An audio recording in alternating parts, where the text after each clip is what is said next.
Dear friends, welcome to the Wednesday Word on Wednesday the 3rd of November.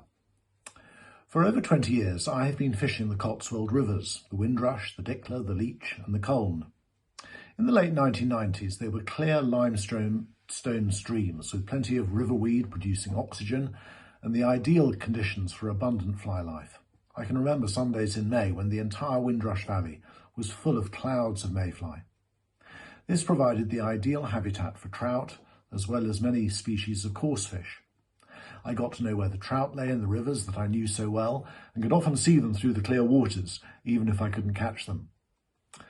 Over the years, the rivers have changed dramatically. They've become cloudier, the river weed has died back, the fly life has reduced drastically, with all the natural food for fish gone. In the worst places, the rivers have become muddy ditches rather than the sparkling streams they once were. And I've heard some fishermen say that they no longer eat trout caught from the Windrush for fear of the pollution that it might contain. Wild swimmers also report their stomach upsets and have been advised not to swim in the rivers. The main culprits are the sewage works that were never intended to deal with the volume of effluent from the growing populations of the Cotswold towns and the massive influx of tourists. For instance, Bourton-on-the-Water has a population of 4,000, but in the summer it has 10,000 visitors a day.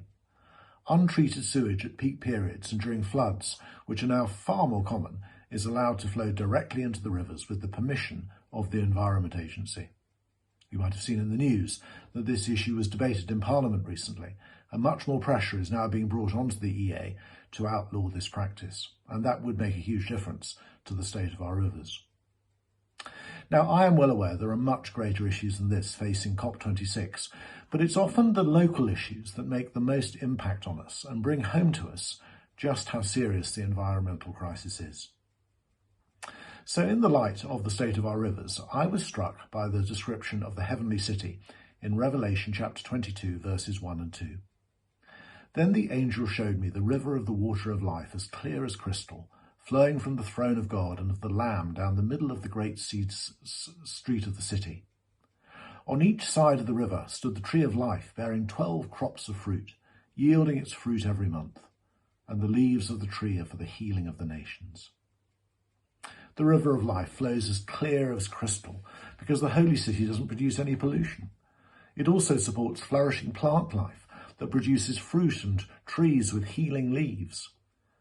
In eternity, we're promised a new heaven and a new earth, a perfect environment, with all that spoils and pollutes this world removed forever. Now, some Christians believe that this is why we don't need to worry too much about the state of this world. After all, it's going to be replaced by a new and perfect world. But I disagree. The new earth shows us what this earth was always meant to be.